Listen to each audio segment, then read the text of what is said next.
Good morning everyone, সবাই কীরকম আছো? আশা করছি খুব ভালো আছো, সুস্থ আছো। এদিকে আমরাও ভালোই আছি। আজকে হচ্ছে 23 তারিখ, সোমবার, আর সকাল বাচ্চা এখন 6টা। উঠেছি অনেকক্ষণ আগেই, উঠে নিয়ে স্নান টান সমস্ত কিছু কমপ্লিট করে এই যে তৈরিও হয়ে গেছি। ওর বাবাও স্নান করে তৈরি হয়ে বাইরে বেরিয়ে গেছে, সবাই তৈরি। শুধু এই যে আমার মেয়েটার জন্য দেরি, ওর এখনও হয়নি। তো যাক, এই যে পুরো উলটপালট অবস্থা। থাক উলটপালট, এখন গোছগাছ করতে তো আসিনি, পড়ে আছে পড়ে থাক। তো তৈরি হয়ে গেছি, এটাই হচ্ছে সবচেয়ে বড় কথা। এবারে যাচ্ছি আমরা মন্দিরে পুজো দিতে। তো চলো, তোমাদের সাথেও যেটুকুনি পারি শেয়ার করব, যদি ফোন অ্যালাউড থাকে তাহলে। না হলে তার করতে পারবো না। গতকালকের ব্লগটা এডিট করতে পারিনি, হয়েওছে ছোট অনেকটা। তো দেখি ওটাই দিই নাকি এটার সাথে অ্যাটাচ করে দিই, ওটা একটু চিন্তা ভাবনা করতে হবে। তো করে তোমাদের সাথে শেয়ার করবো, ঠিক আছে? তো চলো, পরে আবার আসছি। সবচেয়ে লেট তুই, সবার হয়ে গেছে।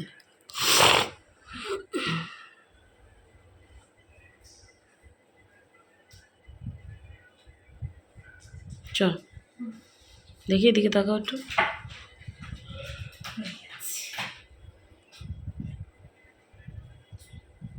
সকাল সকাল স্নান সেরে অবশেষে চলে এসেছি কিন্তু পুজো দিতে। না, পুজো দেওয়া এতটাও সহজ নয় কিন্তু। প্রায় 500 লোকের পিছনে লাইনে দাঁড়িয়েছি, তখন বাজছে ঘড়িতে 6:30, সকাল 6:30।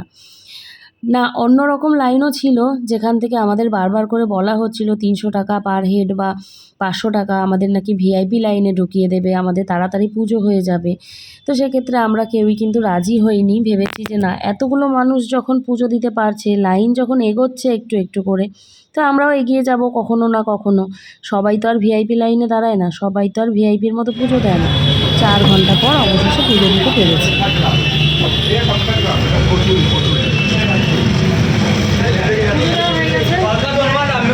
সাড়ে 11টা বাজে।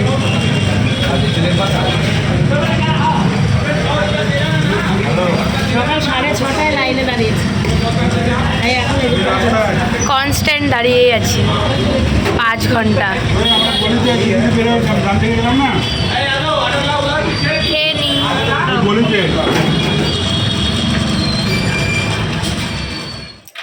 পুজো দিয়ে ঘরে চলে আসলাম। ঘড়িতে বাজছে 11:58, মানে 12টা। হাত পা ধুয়ে ফ্রেশ হয়ে শুলাম, আর শরীর দিচ্ছে না। এই মুখটা ধোয়া হয়নি, বুঝলে? থাক, পরে ধুবো। আর তোমাদেরকে বলি, এই কটা, 5:30, 5:45 স্নান করেছি। করে তারপরে রেডি হয়ে গিয়ে আমরা লাইনে যখন দাঁড়াই তখন বাজে 6:30। 6:30 থেকে 7:30, 8:30, 9:30, 10:30, 4 ঘন্টা দাঁড়িয়ে আমরা পুজো দিয়েছি। 11টা, তুমি 11টা, আমরা 10:30। ওর বাবা পেছনে ছিল। ওই মেয়েদের লাইন আর ছেলেদের লাইন আলাদা আলাদা, তো আমরা আগে পৌঁছে গেছিলাম। ওর বাবা, ওরা যতজন পুরুষ মানুষ আছে আমাদের গ্রুপের সবাই কিন্তু 30 মিনিটস লেটে হ্যাঁ, চলছিল। ওরা 30 মিনিট পরে পুজো দিয়েছে, আমরা দিয়েছি 10:30। এই যে মানে 4 ঘন্টা কষ্ট করার পর ওই 5 সেকেন্ডের যে দর্শনটা, 5 সেকেন্ড, মানে ঘাড় ধাক্কা দিয়ে বের করে দিচ্ছে এরকম অবস্থা। কোনো রকমে ঘটি ধরে দুধ জলটা দিলাম, দিয়ে নিয়ে মানে একটা মেয়ে আছে, সে মেয়েটা মানে ধাক্কা দিয়েই যাচ্ছে ননস্টপ। সে 5 সেকেন্ডের দর্শন করে বেরিয়ে আসলাম 4 ঘন্টা দাঁড়িয়ে, আর তাতেই শান্তি। আমার স্টোরিটা বলো। এর তো অবস্থা খারাপ, একেবারে দাঁড়াতে দাঁড়াতে, বসতে বসতে লাইনের মধ্যে গেছে তারপর আমাদের গ্রুপের আরেকজন দিদি সারা লাইনে বসে বসে বসে বসে তারপরে গেছে। এই রকম অবস্থা। আর কত বয়স্ক মানুষ, মানে দাঁড়ানো দেখে কষ্ট লাগছে। এখনও দেখছি কতজন দাঁড়াচ্ছে, তাদেরও মনে করো 4 থেকে 5 ঘন্টা। তাও ভালো, আমরা সকালে দাঁড়িয়েছি দেখি রোদটা পাইনি, কিছুক্ষণের জন্য রোদ পেয়েছি। আমাদের অলমোস্ট 2-3 আওয়ার্স বিনা রোদে কেটে হ্যাঁ, গেছে। বিনা রোদে। তাহলে ভাবো, আর এখন যারা দাঁড়াচ্ছে তারা মানে 1 থেকে একেবারে শেষ পর্যন্ত রোদই পাবে, এই রকম অবস্থা। যাক, ভাগ্যি সকাল সকাল গেছি, রোদ পাই। অনেকক্ষণ বাদে কিন্তু সেই দুপুর ওই 4টে নাগাদ, 3:30, 4:45 নাগাদ কিন্তু তোমাদের সামনে আবারও চলে এসেছি। ঘরে গিয়ে ঘুমিয়ে পড়েছিলাম, যেহেতু সেই 5টা নাগাদ ঘুম থেকে উঠেছিলাম। তো ঘুমিয়ে উঠে তারপর চলে এসেছি কিন্তু লাঞ্চ করতে। আর সে লাঞ্চ করতে এসেছি কিন্তু আমরা খুব সুন্দর একটা জায়গায়। সব সময় তো আমরা রেস্টুরেন্টে খাই, টেবিল চেয়ারে বসে খাই, তবে এই জায়গাটা অন্যরকমই ছিল জানো তো। তোমরা গুগলে বা ইউটিউবে সার্চ করলেই পেয়ে যাবে বেনারসের বাটি চোখা বলে একটি রেস্টুরেন্ট, বাটি চোখা। তো সেইখানেই আমরা এসেছিলাম, বেশ অন্যরকম লাগলো সমস্ত কিছু, রাজা মহারাজাদের আমলের।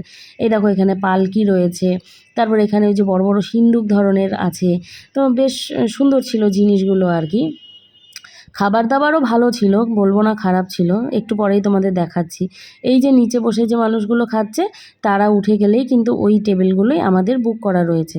এখানে আবার কিন্তু নাম লেখাতে হয় জানো তো, নাম লিখিয়ে তোমাকে ডাকবে, তারপর গিয়ে তুমি সিট ধরে বসতে পারবে। তো অবশেষে আমাদের নাম্বার এলো, খুব বেশি সময় লাগেনি, ওই 20-25 মিনিট মতো লেগেছে। তো ওই সময়টাকে আমরা আর নষ্ট করিনি, ফটো ভিডিও তুলে রেখেছি, অনেকগুলো বেশ ফটো তুলেছি জানো তো। তো এই যে বসে পড়লাম, ছোট ছোট যে জলচৌকি টাইপের থাকে সেই রকম। আর এই দেখো পাতা দিয়েছে, আমার মানে আমি ঠিক বুঝতে পারিনি কি পাতা। আর নিচে ছিল কিন্তু কাঠের থালা। আর এই দেখো এইগুলো এরা কিন্তু সমস্তই আমাদের সাথেই, আমরা ওদের সাথেই এসেছি। তো এই দেখো পুরো টেবিলগুলোই আমাদের লেগেছে, আর ওপরে দুজন, তাতে গিয়ে আমাদের সবার হয়েছে। তো এই যে অপেক্ষা করছিলাম খাবারের, তো তোমাদের সাথে এক এক করে খাবার শেয়ার করব। ভালোই লেগেছে, খারাপ লাগেনি। সব সময় তো আমরা ভাত ডাল খেয়েই থাকি, তাই না। এই দেখো প্রথমে দিয়ে গেছে হচ্ছে ধনেপাতার চাটনি, তার সাথে হচ্ছে টমেটোর চাটনি। এখানে পনিরের পকোড়া, আর হচ্ছে কাঁচা কলার পকোড়া, আর এমনি বেসনের পকোড়া ছিল। তো এই দেখো এটা হচ্ছে লিট্টি, তোমরা জানো লিট্টি, আর ওই যে চোখা। আর একটা ছিল পনির লিট্টি, আর একটা ছিল হচ্ছে ওই ছাতুর লিট্টি। তারপর শেষ পাতে কিন্তু ভাত দিয়েছিল, আর ডাল তো ছিলই আগে থেকে, আর দেশি ঘি দিয়েছিল চামচ ভর্তি করে করে। তো যাক, খাওয়া দাওয়া ভালোই হয়েছে। লিট্টিগুলো খেয়ে আর ভাতটা খেতে পারিনি। এখানে পায়েস দিয়েছে, এখানে ছাঁচ দিয়েছিল, বেশ খাওয়া দাওয়াটা ভালোই হয়েছে। বলবো না খাবার খারাপ। হ্যাঁ, আমরা বাঙালি মানুষ, মাছে ভাতে বাঙালি, এটা একটা কথা রয়েইছে। দুপুরবেলায় কিন্তু আমাদের মনে হয় যে একটুখানি ভাত আর মাছের ঝোল হলে ভালোই হয়, তবে এখন তো আর সেটা খাওয়া যাবে না। আর এটা ছিল কিন্তু ভেজ আর কি। আর এখানে না বেশিরভাগ হোটেলেই ভেজ, মানে কি বলো তো, পেঁয়াজ রসুনটা চলে কিন্তু, পেঁয়াজ রসুন দিয়ে আর কি ভেজ। তো সেখানে যেই রকম খাবার পাওয়া যাবে সেই রকমই তো খাবো, তাই না। পিওর ভেজ কিন্তু কোথাওই আমরা পাইনি। তো তোমরা যারা এসেছো, মানে আসবে ভেবেছো, তো পেঁয়াজটা তোমাদেরকে কিন্তু মেনে নিতে হবে। আর তারপরে আরও খুঁজলে হয়তো পিওর ভেজটা পাওয়া যাবে। তো চারিদিকে যে ঘুরে ঘুরে, এটা কিন্তু দেবলীনার বাবা ভিডিও করেছে। খাওয়া দাওয়া হয়ে গেছে আমাদের, নেমে পড়েছি। আর মেয়ের খাওয়াটা ভালো হয়নি, কারণ ও এই সমস্ত খাবার একেবারেই পছন্দ করেনি। এর চাইতে যদি রুটি তরকারি এইসব থাকতো তাহলে ও কিন্তু ভালো করেই খেত। এখানে দেখতে পাচ্ছ ওই যে জাতা বলে, যে জাতায় করে গম পিসতো আগেকার দিনে, তারপরে যে ঘানি, সব আগেকার জিনিসপত্র এই সমস্ত দিয়ে কিন্তু জায়গাটা তৈরি। আর পাকা দেয়াল অবশ্যই, তবে মাটি দিয়ে লেপা। আর এখানে এই যে এই ভদ্রমহিলা কিন্তু বেটে বেটে ওই ধনেপাতার চাটনি আর হচ্ছে ওই টমেটোর চাটনিগুলো বানাচ্ছিল, হাতে বাটা, হ্যাঁ, কোনো মিক্সিতে না। তো এখানে আবার তাঁত বোনা হচ্ছিল, তো বিভিন্ন ধরনের শাড়ি বোনা হচ্ছিল। তো সেখানেও আমরা কিছুক্ষণ সময় কাটালাম, দেখলাম কি করে শাড়ি বুনছে। আর এই শাড়িটা দেখো তৈরি হচ্ছে কিন্তু, ভেতরটা ব্ল্যাক, আর পাড় আর আঁচলটা কিন্তু রানী কালার। বেশ দারুণ সুন্দর লাগলো আমার এই কম্বিনেশনটা। তারপরে অনেকক্ষণ দাঁড়িয়ে থেকে দেখলাম, কিছু কিছু কথা জানতে চাইলাম, তাদের পরিশ্রমগুলো দেখলাম। শাড়িগুলোর এত দাম হবে না কেন, হ্যাঁ, পরিশ্রম, প্রচুর পরিশ্রম। এখানে দেখো একটা সুতো আমাদের হাতে দিয়েছিল দেখার জন্যে, এত সরু সুতো, মানে কি বলবো তোমাদের, রেশম সুতো যেটা হয়, সিল্ক আমরা বলি। তো এটা হচ্ছিল একটা সিল্ক বেনারসি শাড়ি, বুঝলে তো।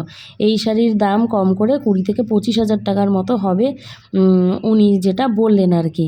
তো আরও অনেক কথা বললেন শাড়ি সম্পর্কে, যে অনেকেই নাকি মানে আগে, কয়েক বছর আগে। আর এখানে দেখো আমাদেরকে দেখাচ্ছিল ওই যে ডিজাইন, আয়না দিয়ে, এটা হয়তো উল্টো সাইডটা, আয়না দিয়ে দেখাচ্ছিল ওই পাশের ডিজাইনটা কেমন হবে। তো ওনার হাত থেকে দেখতে পাচ্ছিলাম না, তা আমি আবার নিজে হাতে নিয়ে দেখলাম। উল্টো দিকটা কিন্তু বেশ সুন্দর, মানে সোজা দিকটা আর কি। তো এই যে উনি আমাদের সমস্ত কিছু বলছিল যে কিছুদিন আগে পর্যন্তও কিন্তু সোনার সুতো দিয়ে তারপর রূপার সুতো দিয়ে কিন্তু এই শাড়িগুলো বোনা হতো। সেক্ষেত্রে শাড়িগুলোর দাম 1 লাখ টাকা, 1.5 লাখ টাকা, 2 লাখ টাকা পর্যন্তও হয়ে যেত। যে যতটা পরিমাণ সোনা দিয়ে গাঁথতে চাইতো ততটা পরিমাণ সোনা দিত। এই যে যেহেতু মানে আশেপাশে গান টান চলছিল সেই জন্যে আমি আওয়াজটা বন্ধ করে দিয়েছি। সত্যিই না মানে শিল্প কি জিনিস হয় মানে না দেখলে কখনো বিশ্বাস করা যায় না। এগুলাই হচ্ছে শিল্প। কত নিখুঁত করে একটা ডিজাইন বুনছে। আমি খালি ভাবছি তাই যে উনি কী করে বুঝতে পারছেন যে এইভাবে ঘোরালে সুতোটা ডিজাইন হবে আর কি। চলে আসলাম সেইখান থেকে আর হোটেল রুমে যাচ্ছি আর তোমাদের দেখানোর চেষ্টা করছিলাম লিফট এত ছোট মানে 3 জনে মানে একেবারে খুবই অসুবিধা হয়ে যাচ্ছে আর কি, এতটাই ছোট। আর এখানকার প্রত্যেকটা বিল্ডিংই আমি দেখলাম বেশ চাপা চাপা আর সিঁড়িগুলো ভীষণ খাড়া খাড়া আর চিকন চিকন। মানে একজন যদি দাঁড়ায় সিঁড়ি দিয়ে উঠতে যায় আরেকজনের নামা কষ্ট, এই রকম চিকন সরু আর কি। তো যাক অবশেষে চলে আসলাম, টায়ার্ড হয়ে রয়েছি কিন্তু টায়ার্ড হয়ে লাভ নেই। আমরা কিন্তু যাব আজকে আরতি দেখতে, সন্ধ্যা আরতি দেখতে, তৈরি হয়েই বেরিয়ে পড়ব। গুড ইভিনিং, ঘড়িতে বাজছে 5টা 53, একটু দেরি হয়ে গেল আমাদের, তাড়াতাড়ি করো গো। এই খাওয়া দাওয়া করে আসলাম হোটেল রুমে, এসে একটুখানি ফ্রেশ হলাম, হয়ে ড্রেস সমস্ত চেঞ্জ করে নিলাম। এই যে মেয়েও চেঞ্জ করে নিয়েছে। এত খারাপ লাগছিল শরীরটা, তোমাদের সাথে কথা তো হয়ইনি, এসে ঘুমিয়ে পড়েছি। ওই যে পুরিটা খেয়ে আসলাম, এসে ঘুমিয়ে পড়েছি, আর কথা বলা হয়নি। আবার ওই ড্রেসেই চলে গেছিলাম হচ্ছে, এসে ছেড়েছিলাম, লাঞ্চ করতে গেছিলাম। তো লাঞ্চ করে এসে আর সময় নষ্ট না করে তৈরি হয়ে নিলাম। এই যে একটা কুর্তি পরেছি আর মেয়ে ওই যে জিন্সের টপ পরেছে, ওর বাবাও তৈরি হচ্ছে। সবাই অলরেডি চলে গেছে ঘাটে, ওরা দুপুরেই তৈরি হয়ে বেরিয়েছিল। তো এখন ফোন করা হলো, হ্যাঁ ওরা হচ্ছে ঘাটে জায়গা নিয়ে বসে আছে, তো আমরা গিয়ে এখন জয়েন করব। তো যাই দেখি, সন্ধ্যা আরতি আজকে দেখবো, আবার কালকেও টাইম আছে দেখার। ওটা তো গঙ্গা আরতি সকাল না, সকালেও গঙ্গা আরতি হয়, আবার সন্ধ্যার সময়ও হবে। ওটা হচ্ছে সন্ধ্যা আরতি। সন্ধ্যা আরতি হবে কালকে সন্ধ্যা, প্রত্যেক দিন সন্ধ্যার সময়ই হয়।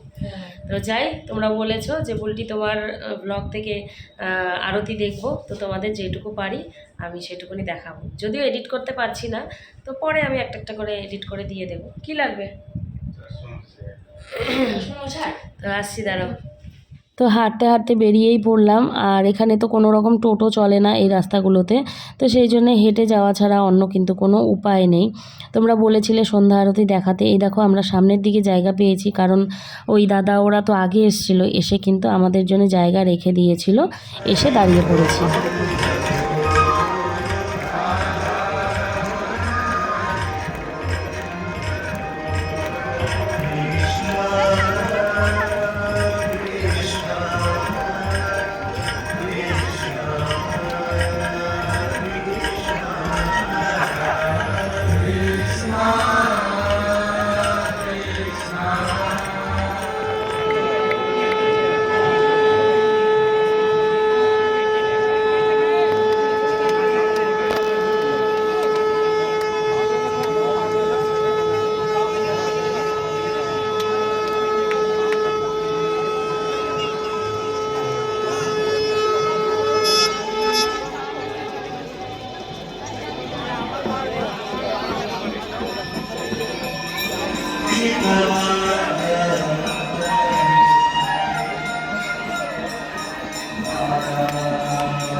সত্যি কথা আরতি দেখে না মনটা ভীষণ ভালো হয়ে গেছিলো, যেন অনেকটা টাইম ধরে দেখেছি, কিন্তু বেশ ভালো লাগছিল। তো তারপর ফেরার পালা। তো এখানে মেয়ে দেখছিল ফ্রিজ ম্যাগনেট, ও যেখানেই যায় ম্যাগনেট নিয়ে আসে এরকম। এখান থেকেও নিয়েছিল কাশি আর হচ্ছে বেনারসের ম্যাগনেট। তো যাই হোক খুঁজে খুঁজে নিল, আর সমস্ত জিনিসগুলোই দেখে নিলাম। তারপরে দেখো আমি আর ওর বাবা কিন্তু চলে এসেছি চা খেতে। মনটা না চা চা করে সন্ধ্যা লাগলে, যদিও এখন সন্ধ্যা না, ওই 9টা মতো বাজে, কারণ সন্ধ্যার সময় তো আমরা দেখতে গিয়েছিলাম আরতি। তো এবারে এই যে মাটির ভাঁড়ে করে চা খেয়ে নিচ্ছি, আর চাটা বেশ ভালো ছিল। মানে আমার তো পছন্দ হয়েছে, কারণ ছিল মিষ্টি কম। তো সেইখান থেকে বেরিয়ে আবার মেয়ের জন্য একটা কেক নিতে ঢুকলাম। তো অনেকজনই মানুষ ছিল, তো একটু বড়সড় দেখেই কেক নিলাম। তো এই যে নিয়ে এবারে যাচ্ছি হোটেলের দিকে। আমরা রাত 12টার পর কেক কাটবো। মেয়ের তো জন্মদিন, রাত 12টা বাজলেই 24 তারিখ। তো সেই জন্য এই কিছু একটুখানি খাবার দাবারের ব্যবস্থা করা হয়েছে বাচ্চাগুলোর জন্যে। হ্যাঁ, তো ওই জোর বাবা দিতে গেছে, আর কেক এনে রেখেছি, তোমাদের দেখিয়েছি। তো 12টার পর সবাইকে ডাক দিয়ে কেক কাটা হবে। বাকিরা সবাই গেছে, সব মেয়েরা মহিলারা গেছে হচ্ছে শাড়ি কিনতে। আমি যাইনি।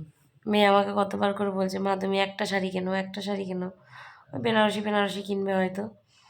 তো আমি আর গেলাম না, একে তো শরীরে দিচ্ছে না, আর দুয়ে এখন কোনো অনুষ্ঠান কোনো কিছু নেই। তো মানে একটা বেনারসি কিনতে গেলেই বুঝতে পারছো।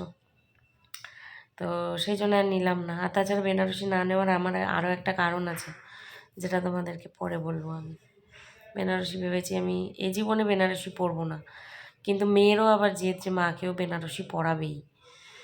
তো যাই হোক, যাইনি, আর ইচ্ছে করলো না। মানে কি পায়ের তলাটা ব্যথা করছে, 4 ঘন্টা ধরে দাঁড়িয়ে থাকা, বুঝতেই পারছো।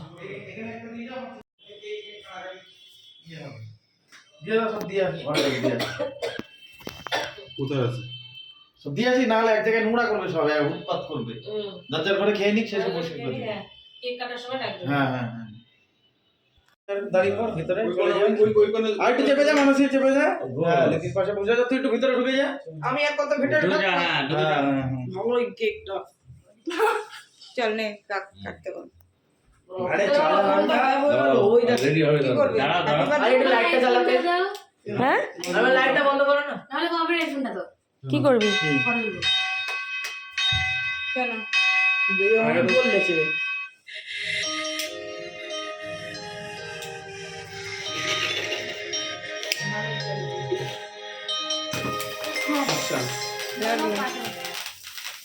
কাটো কাটো কাটো। Happy birthday.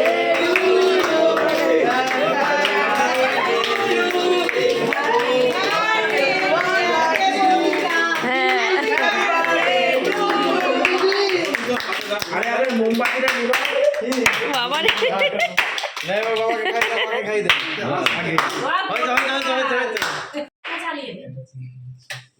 ওই যে ওই পাশে পাখা। হ্যাঁ, ওটা ওদিকে হ্যাঁ। মাকে খাইয়ে দে, যাও, তুমি যাও, কাছে যাও। ব্লগ করতে ব্যস্ত।